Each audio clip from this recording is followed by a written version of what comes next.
Alam nyo, isipin nyo to ha, isang personal na logbook ng kapitan ng barko. Pero hindi to yung typical na listahan lang ng mga nangyari ha. Ito yung koleksyon ng lahat ng karunungan na natutunan niya sa hirap, kung ano ba talaga ang kahulugan ng pagiging isang tunay na leader. So sa ating pag-uusap ngayon, sisilipin natin ang laman ng logbook na yan. Yan ang mga salita ni Captain Elias Fernandez. Dito pa lang, ramdam mo na agad yung tono ng buong kwento niya, di ba? Pagpapakumbaba at malaking respeto sa mga bagay na mas malaki pa sa atin. Ito yung pinakapundasyon ng lahat ng aral na itatala niya sa logbook niya. So ang kwento natin ngayon ay iikot kay Captain Fernandez at kung paano niya pinagtagpi-tagpi yung mga aral na nakuha niya mula sa lolo niya, sa tatay niya at sa mentor niya para maintindihan niya yung sarili niyang paraan ng pamumuno. Halika, silipin natin yung 3 haligi ng karunungan na humubog sa kanya. Okay, unang-una, yung aral na galing sa lolo niyang si Joseph. Isa siyang boson, yun yung parang foreman ng mga deck crew. At para sa kanya, ang tunay na kaalaman, hindi yan galing sa ranggo, galing yan sa mismong karanasan, sa mismong paggawa. Parang baliktad pakinggan, no? Kasi isipin mo dapat sa official ka titingin. Pero yung punto ng lolo niya napakalalim. Sinasabi niya na unahin mo yung praktikal na kaalaman, yung galing na nakikita sa gawa, kesa sa utos lang na galing sa taas.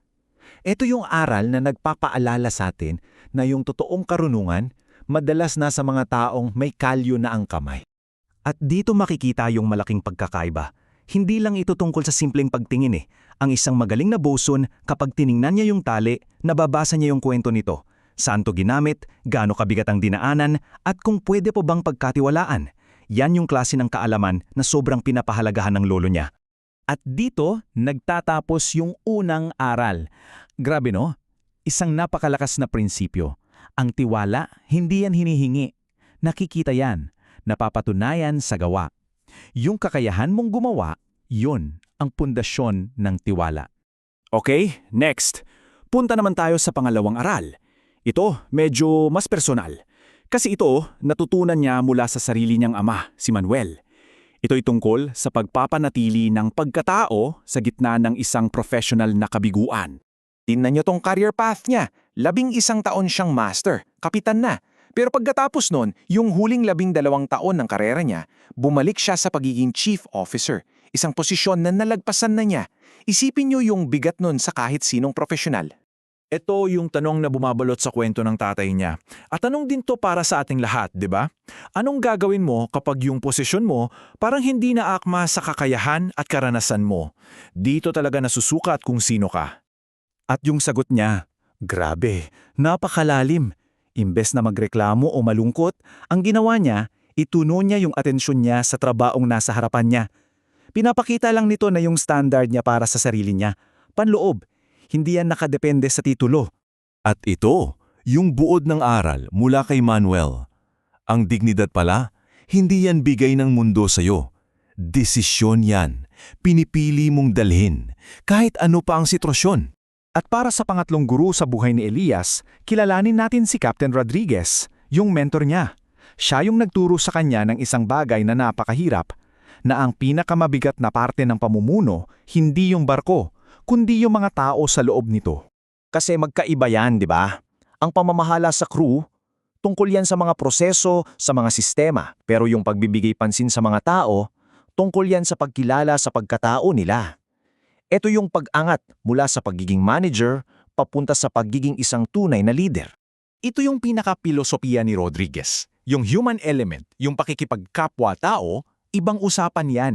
Isang disiplina na kailangan mong sadyaing aralin. Hindi yan basta-basta dumarating, kailangan mong pag-aralan at kailangan mabilis. So paano ngayon pinagsama-sama ni Captain Fernandez ang lahat ng aral na ito sa araw-araw niyang pamumuno? Dito natin makikita kung paano niya isinasabuhay ang lahat ng karunungang ito. Inamin ni Elias na nagkamali siya dati. May isang crew member, si A.B. Suresh, na bumababa ang performance. At nung mas bata pa siya, ang inaddress niya ay yung trabaho.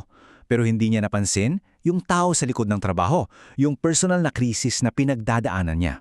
Pero ngayon, may pinagkaiba na. Sa isang bagong sitwasyon, sa isa pang crew member na si A.B. Reyes, alam na niya ang gagawin. Unang tinitingnan yung tao, bago yung performance. So natutunan niya yung aral. Kahit sa masakit na paraan, pero natutunan niya at yun ang mahalaga. At dito na talaga tumatama yung pinakapuso ng lahat ng aral na to. Yung totoong ipinapamana pala sa bawat henerasyon ay hindi yung ranggo, hindi yung titulo, kundi yung standard, yung pamantayan ng pagiging isang profesional. At yung tatay niya mismo, ganun din ang sinabi. Para sa kanya, yung sertifiko na patunay na isa siyang master, mas mahalaga pa yon kesa sa mismong posisyon ng pagiging kapitan. Kasi yung sertifiko, yun yung karapatan mong seryosohin. Isang pamantayan na hindi niya binitawan, kahit nawala pa sa kanya yung command. At dito tayo nagtatapos. Sa isang detalye na para sa akin ay bumabalot sa buong kwento. Sa cabin ni Elias. Yung sertipikato na nakasabit sa dingding, hindi sa kanya, sa tatay niya. Ito yung tahimik na paalala araw-araw ng pamana, ng dignidad at ng bigat ng isang ligasya na buong pagmamalaki niyang dinadala. At nag-iiwan to ng tanong para sa atin, di ba? Anong pamantayan ng tahimik na ipinapasa sa atin at ano naman yung ipapasa natin sa susunod?